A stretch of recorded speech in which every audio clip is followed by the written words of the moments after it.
Da then asked him what was recorded on the single good scroll. The judge replied, "Once the emperor planned to build a great stone bridge, but you opposed the project due to the hardship and toil it would cause the tens and thousands of people needed for the work. This is a copy of your proposal to the emperor." Da said, "I did make the proposal, but the emperor dismissed it and proceeded with the project anyway. My proposal had no effect on the matter at all. How can it bear so much weight against my numerous offenses?" The judge replied, "Although the emperor did not accept your suggestion, that one thought of kindness you bore for tens and thousands of people was very great. If the emperor had listened to you, then the good performed would have been even greater.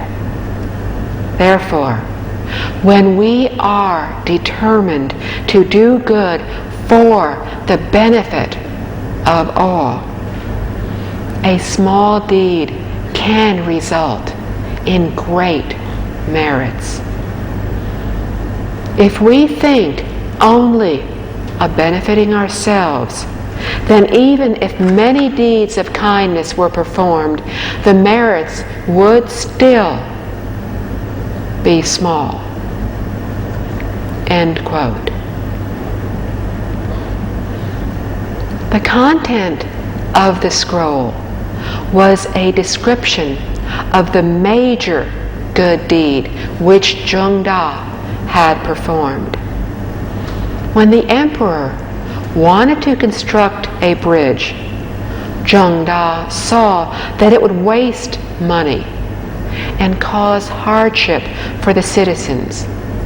So he submitted a proposal requesting the emperor to reconsider. However, the emperor ignored his proposal and went ahead with the plan. Da was confused. He felt that since the emperor had not accepted his proposal, that he should not have been given credit for it. But the ruler of the spirit world assured him that although the proposal was not carried out, his compassionate thought for the people was sufficient in itself to be considered a major goodness. From this important factor, we can see that what is crucial, what is most important, is our original intention. Da's concern was not for himself, but for the hundreds and thousands of citizens who would suffer from such a major construction project. Even if they did not have to contribute in labor, they would have to pay heavy taxes to offset the cost of the construction. If the emperor had foregone the plan and avoided any unnecessary expenditure, then all the citizens would have benefited from it. Therefore, we can see the magnitude of goodness behind this single thought. Although the emperor did not accept Da's proposal, This does not alter the fact that Zhengda was sincere in what he did. This signifies that his heart was true, and the deed was an example of full and complete goodness. Had the emperor accepted Zhengda's proposal, then the significance of the act would have been even greater. When we are determined to do good for the sake of all others, a small deed can indeed be worth great merits. But when we only think of benefiting ourselves, then even if we do many good deeds, the merits will be small. However, herein lies the difference between big and small goodness. It is determined by our intentions, by whether we are thinking of all others or thinking only of ourselves and of our family. We need to understand this when we dedicate merits after reciting sutras or chanting a Buddha's name. Usually, we dedicate merits to a particular person, wishing that the Buddha would help him or her in gaining various benefits. This is what is called a small goodness. The benefits gained would be small as well. In fact, we cannot even be sure that the person being dedicated to would actually gain any benefit at all. Therefore, in cases like this, when one or more of our family members is in crisis, we should recite sutras or chant the Buddha's name and then dedicate the merits to all beings throughout the universe. We should wish that all living beings would no longer undergo illness or suffering, and that they would all be happy and healthy. When we are sincere in this thought, our family members will gain as well. Why? Because our heart is truly all-encompassing. We can see an example of this in Earth Treasure Sutra, where the Brahmin girl called Bright Eyes made a vow on behalf of her mother. People often say, I have dedicated all my merits to others and have gained nothing for myself. What is the use in practicing goodness? This could only come from a narrow mind. If we prostrate in front of the Buddha, but do not feel any response, it is because our hearts are selfish. We are totally self-seeking and do not know that we should magnify our merits so that they encompass the entire universe. When we dedicate the merits to all living beings, it is like passing on a light. We use our flame to light those of others, so that the whole world is alight with brightness. This results in great benefits with no loss to ourselves. This is why people who practice Buddhism need to dedicate their merits from their practice to reality, awakening, and all beings, animate and inanimate, in order to uncover the perfect, complete Buddha nature. The heart and roots of Chinese culture lies in two things, namely ancestral memorial halls and the classical Chinese language. The reason China became a country with so much cultural history is due to the strong foundation of human relationships. Classical Chinese must be preserved, because if we cease its use, then the Chinese would suffer overwhelming adversities and the race would never be restored. Also, we need to preserve the Mahayana teachings. As long as we can preserve these three things, then not only will China have a bright future, but the world and the universe will also benefit. From the book. What is difficult goodness and easy goodness?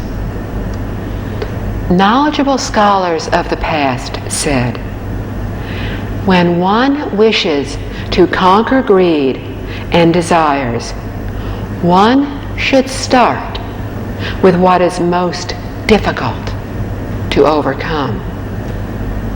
When Confucius talked about how to cultivate our humanity, he also said to start with what is most difficult to practice.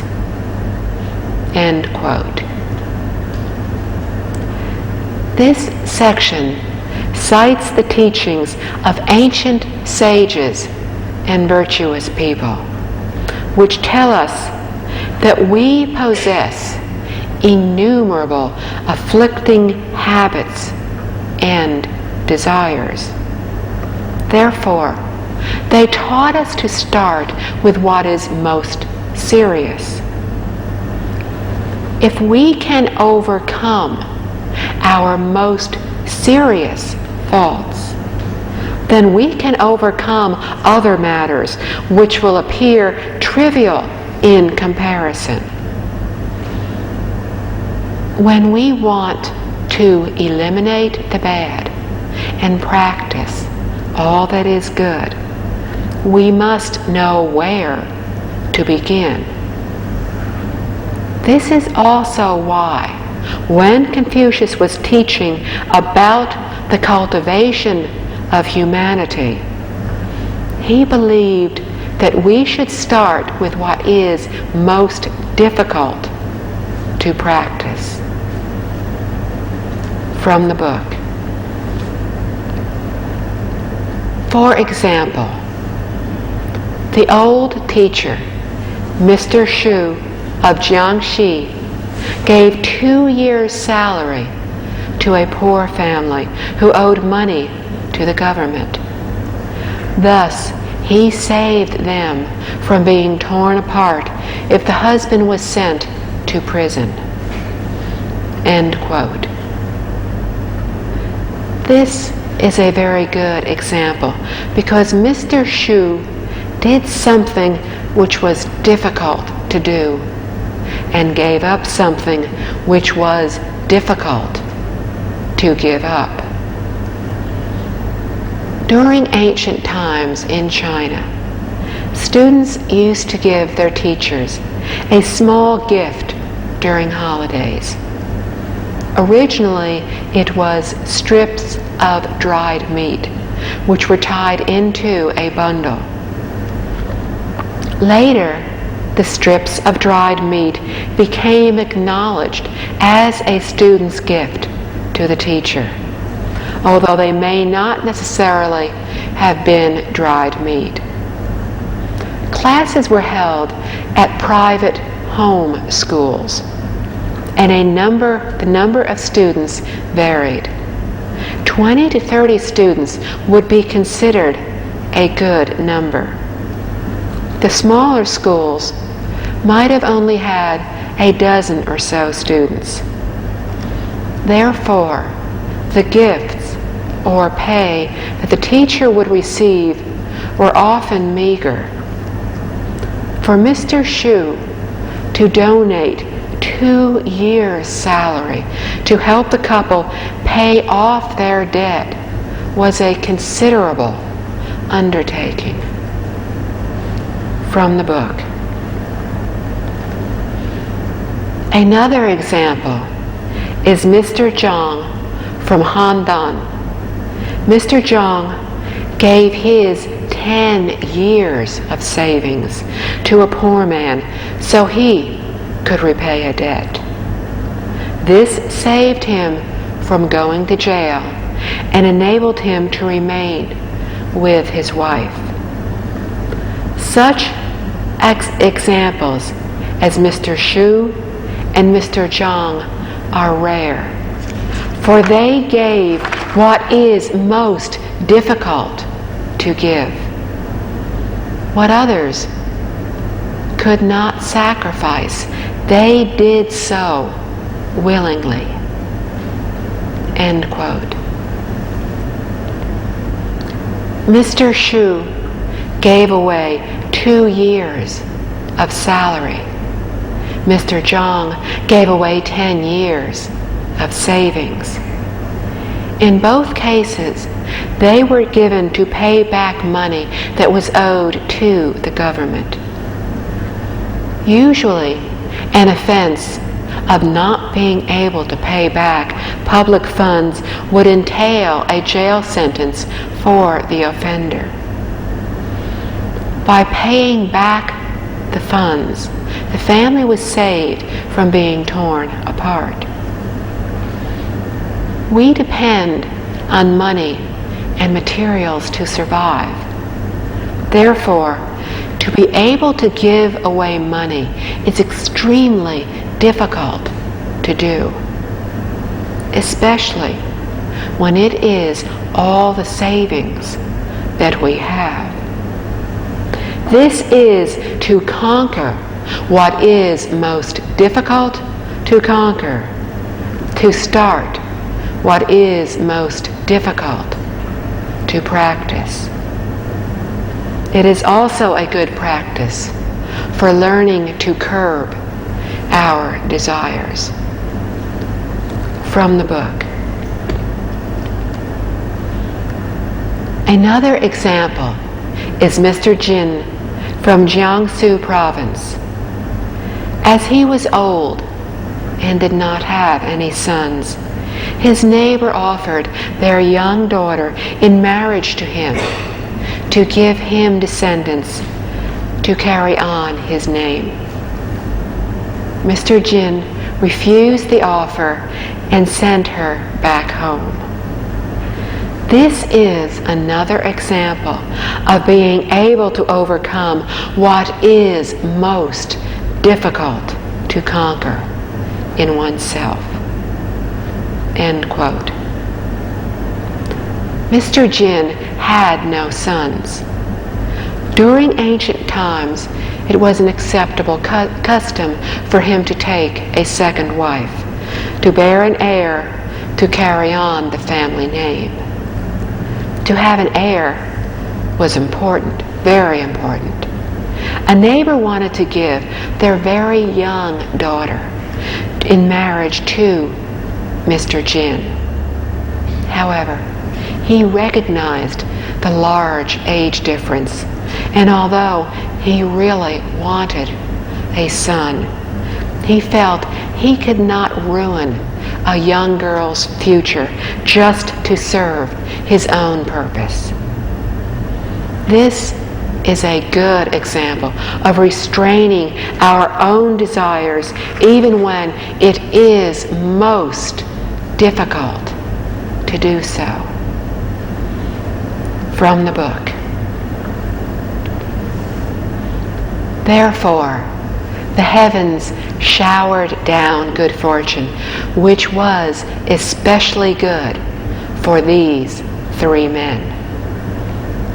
It is easier for those who have money and power to accumulate merits and virtues than for those who are poor. However, if we refuse to cultivate kindness even when it is easy and we have the chance to do so, then it would truly be a shame. For those who are poor and without prestige, doing kind things for others is very difficult. However, if even in this difficulty we can still manage to help others, then it would be even more valuable. End quote. These are the differences between difficult goodness and easy goodness. Upon understanding this logic, we should learn to grasp any opportunities to practice goodness and accumulate merit. Once we lose an opportunity, we may not get another when we really want to practice. Wealth does not last forever. Our luck changes every 5 years. During our lifetime, there will be the best 5 years and the worst 5 years.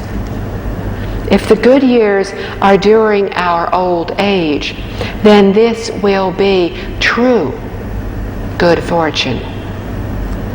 On the other hand, if the worst 5 years occur during our old age, then this will be even more difficult because the hardships that we suffer then will be in addition to our being weak and having more difficulties, because physically we are already at a disadvantage.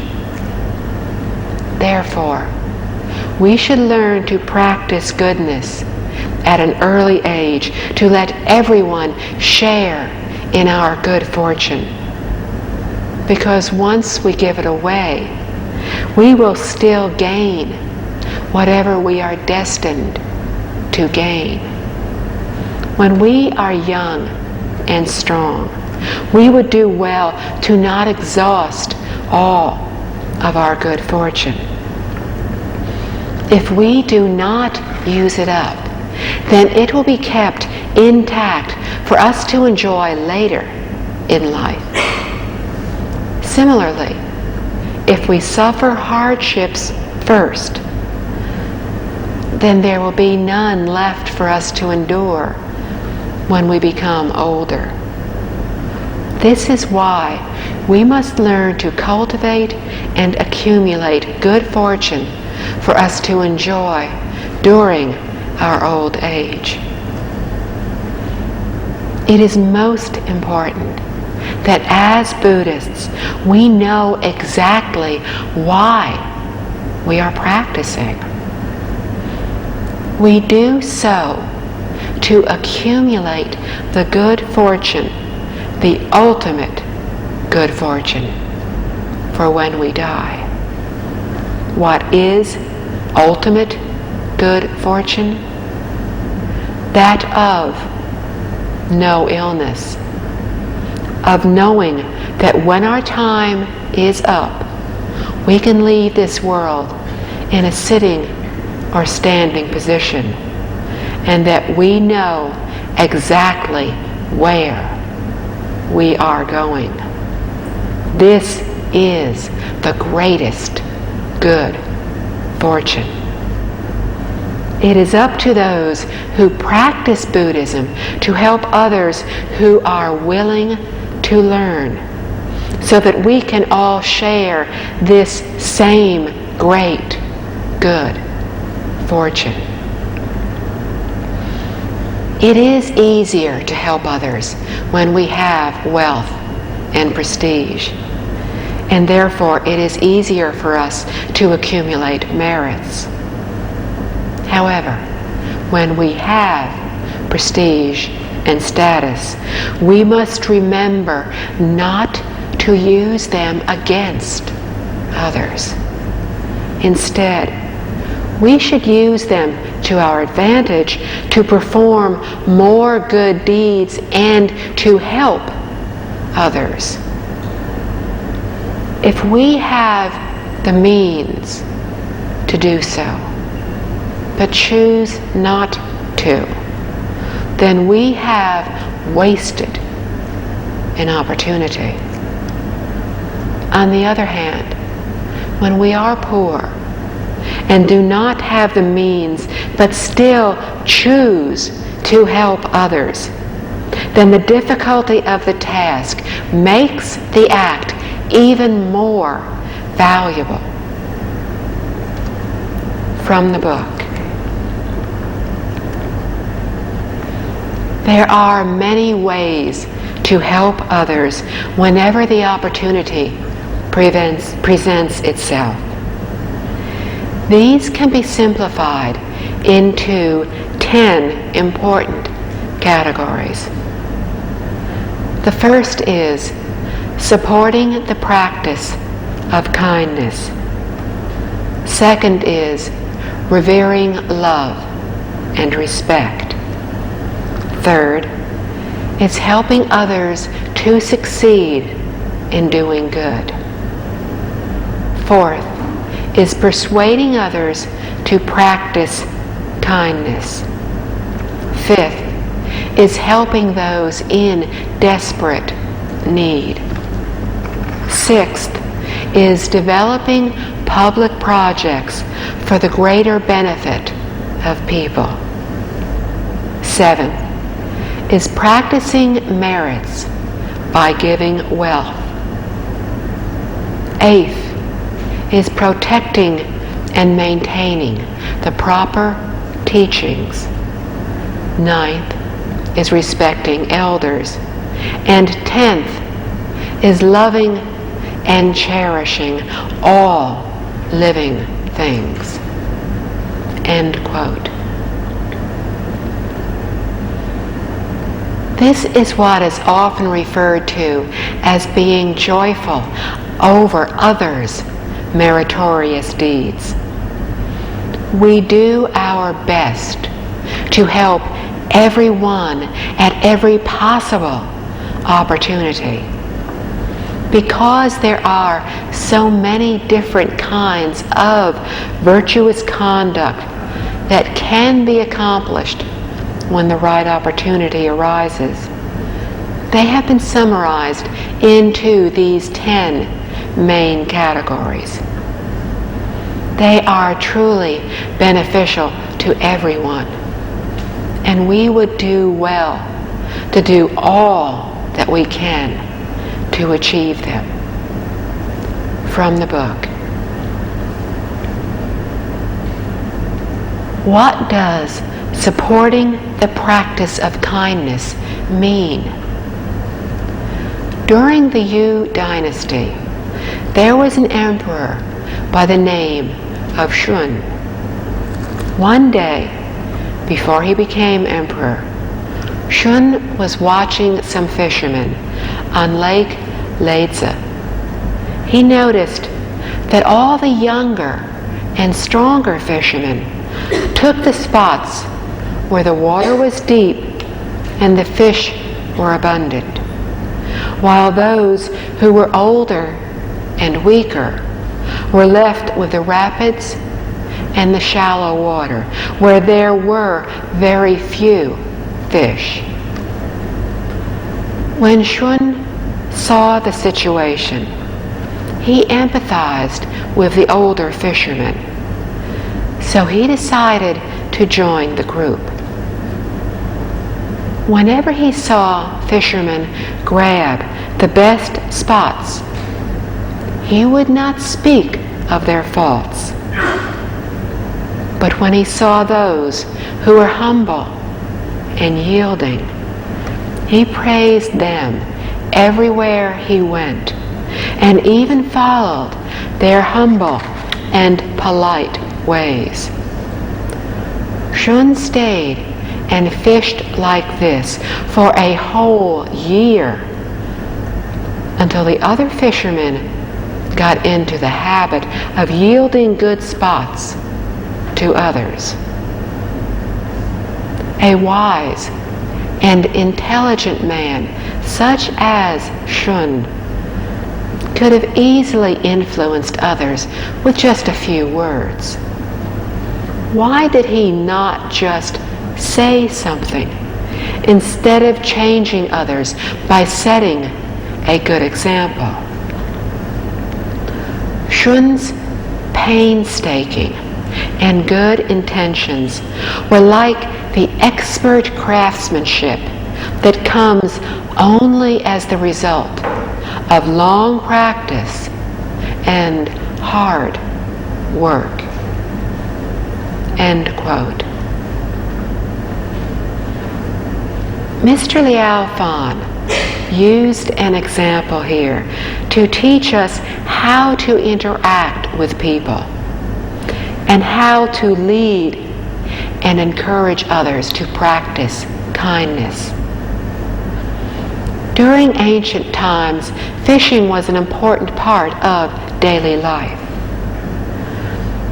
The older fishermen were left with the rapids and shallow water where there were very few fish, because the best spots were taken by those who were younger and stronger.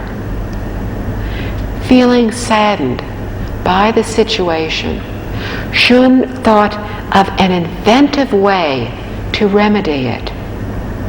He was wise, patient, and clever, so he joined the fishermen in catching fish. His true intention was to try to reform the younger fishermen. When he saw people competing for a spot, he would say nothing. However, when one of them yielded to another, he praised them highly. He used the method of concealing faults and praising goodness.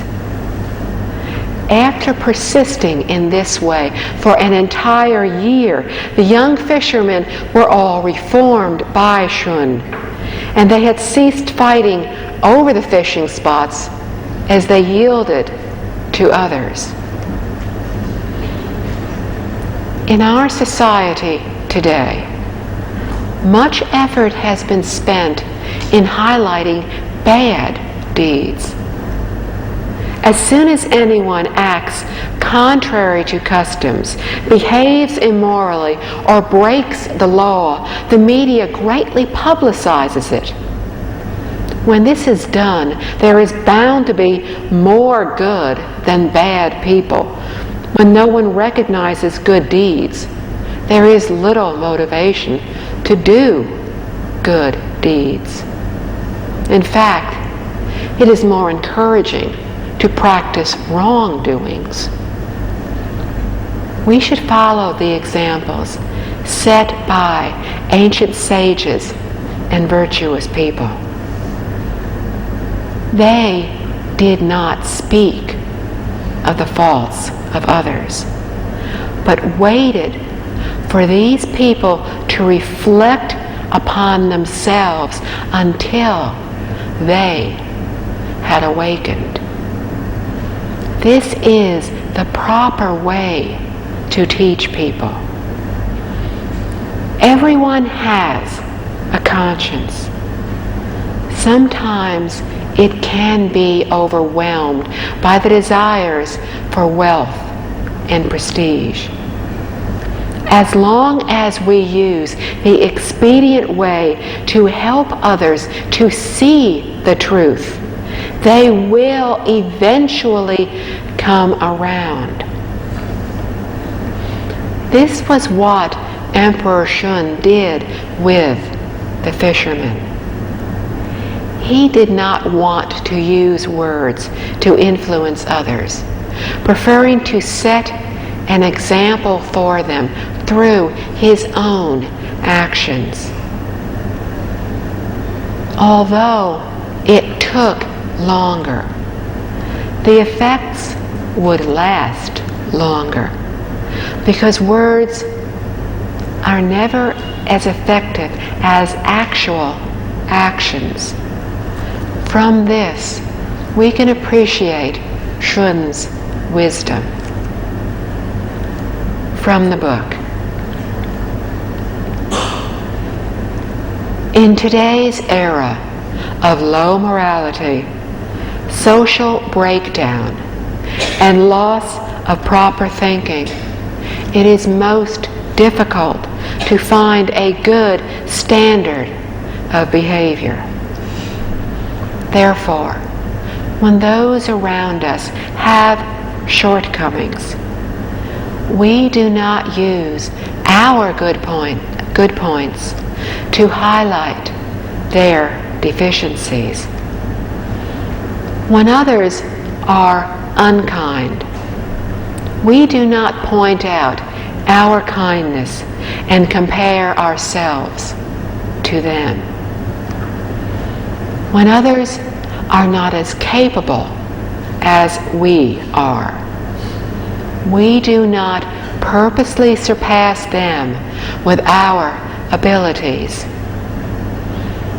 Even when we are intelligent and competent, these skills are to be kept hidden and not boasted of. Instead, we need to behave even more modestly than ever.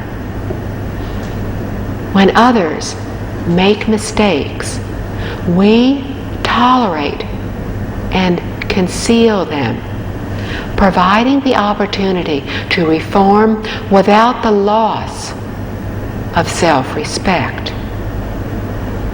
End quote.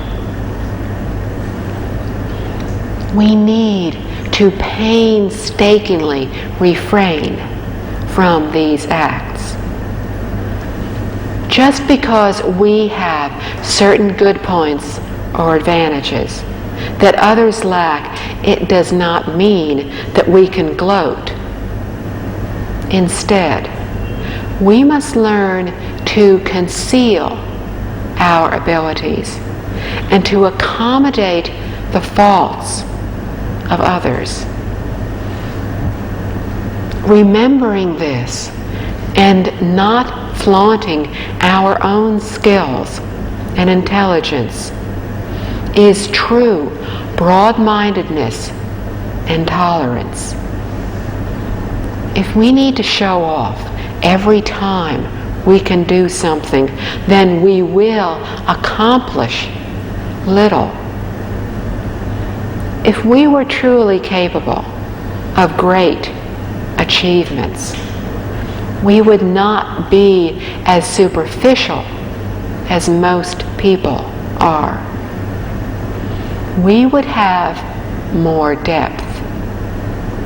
By being tolerant, not speaking of the faults of others, but praising the goodness of others, we will truly be abiding by the precepts and cultivating good fortune. From the book. When we allow others to keep their dignity, they will be even more careful of future actions. When we see strengths or even small kindnesses in others, we can learn from them and praise them to others. End quote. If we can set an example with our own behavior to the extent that others learn moderation, then we will have done very well. When we see the slightest goodness displayed by others, we should be happy about it and praise it to others. When my teacher, Venerable Master Jing Kong, first met his late teacher, Mr. Bingnan Li, he taught teacher not to talk about the faults of others, and better still, to hide them. Teacher understood that. Mr. Li told him also not to praise others. That confused teacher. He realized that discussing the faults of others was not good. But on the other hand, praising others should be fine, so why should he not do so? Mr. Li later explained, when you praise someone, the harm you have caused is even greater than when you scold him for his faults. How could that be? Mr. Li continued, it takes great wisdom to know how to praise others. Thoughtless praise can cause a person great harm. If others display a little bit of ability and we praise them excessively, then they may become so proud of the fact that they would think they were wonderful. Thinking in this manner prevents them from further improvement. When we do not progress, we regress. Now, haven't you done more harm than good? After thinking about this, teacher appreciated the logic in what he had said. So, what sort of a person should we praise? In Buddhism, we praise those who are unaffected by the 8 emotions of others. The emotions of gain, loss, fame, disgrace, praise, blame, pleasure, pain. We can praise these people because they will not be harmed, but will remain unmoved.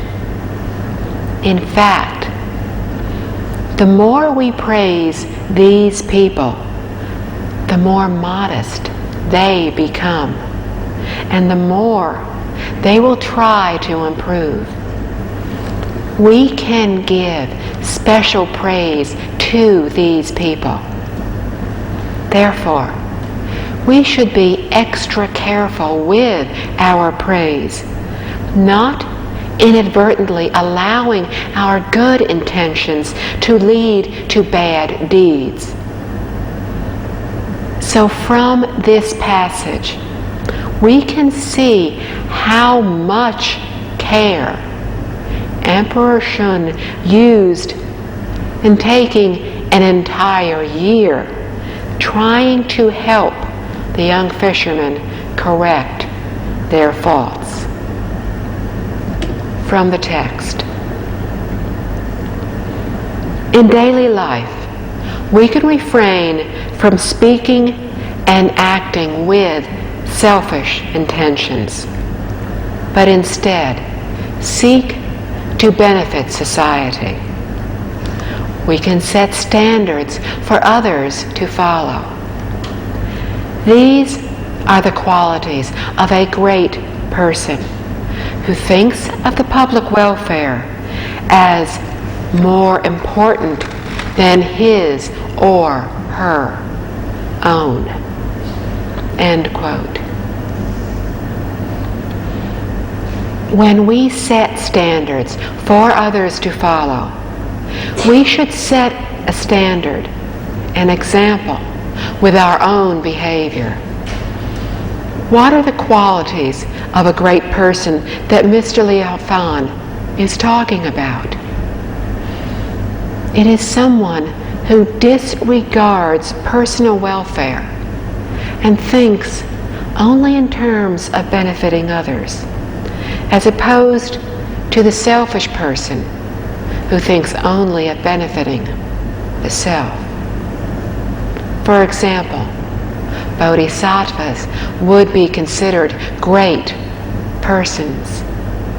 In the 8 Great Person Enlightenment Sutra, the term great persons refers to bodhisattvas and the 8 kinds of enlightenment. It discusses the path and the deeds of bodhisattvas. From the book. What is meant by revering love and respect for others? Sometimes it is hard to tell from appearance whether one is an honorable person or a fraud, since frauds usually pretend to be honorable.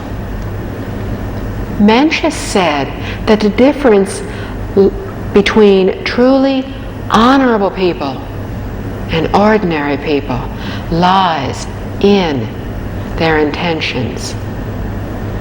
The difference between them is like black and white. End quote. Confucianism talks about honorable persons, sages, and virtuous people. In Buddhism, there are innumerable Buddhas and Bodhisattvas. What differentiates them from ordinary people is intention. It is extremely difficult to distinguish by appearance alone. And this is why we have often misunderstood virtuous people.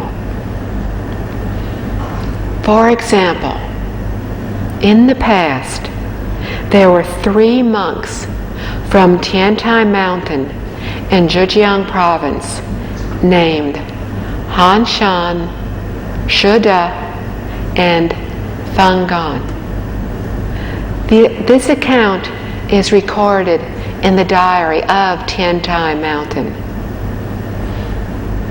At the time, everyone viewed the 3 monks as suffering from mental disorders because their behavior was so unusual. Nobody would associate with them. This shows how appearances can be very deceiving. Feng Gan's job was to pound the rice in order to remove the husks, which was what Master Hui Neng did when he was in Huangmei. Feng Gan was actually the transformation body of Buddha Amitabha, who husked the rice to feed everyone. Han Shan and Shuda were the transformation bodies of great wisdom bodhisattva and universal worthy bodhisattva. They worked in the kitchen too, lighting fires for the stove and performing other miscellaneous duties.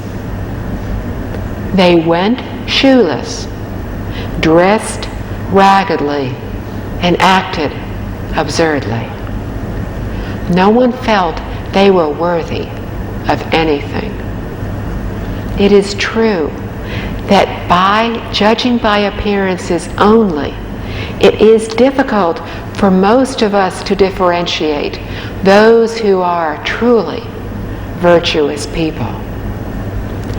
Fungan was the one who revealed that they were actually transformations of 3 virtuous people. At that time, there was a local magistrate, Magistrate Liao, whose mother fell ill while they were traveling to his new post where he was supposed to report. Mr. Liao became very anxious after several doctors had failed to help his mother. When Fungan was passing through the neighborhood, he sought out Mr. Liao and said, "Someone in your household is ill. I am able to help this person." Afterward, the magistrate naturally felt immense gratitude. Seeing that Fungan was a monk, he inquired about his way place. Fungan replied, "I live in Tiantai Mountain." Mr. Liao asked, "Are there any sages or virtuous people residing in your way place?" Fungan answered very honestly, "Great wisdom Bodhisattva and universal worthy Bodhisattva live there." Mr. Liao asked, "How will I be able to recognize and learn from them?" Fungan honestly replied, "One is named Han Shan and the other is named Shi Da." A few days later, Magistrate Liao reported in to his office after he went to Tiantai Mountain, and he went to pay his respects to the 2 great bodhisattvas. When he got there, he found them in the kitchen, doing chores and acting strangely. He immediately knelt down and paid his respects to them. The monks seemingly ignored him, then turned on their heels and ran out of the kitchen. Magistrate Liao ordered his attendants to follow and see where they were going. The 2 monks ran to the base of a mountain, which then opened up. They quickly ran inside, and as the mountain was closing up again, one was heard to say to the other, "Buddha Amitabha talks too much."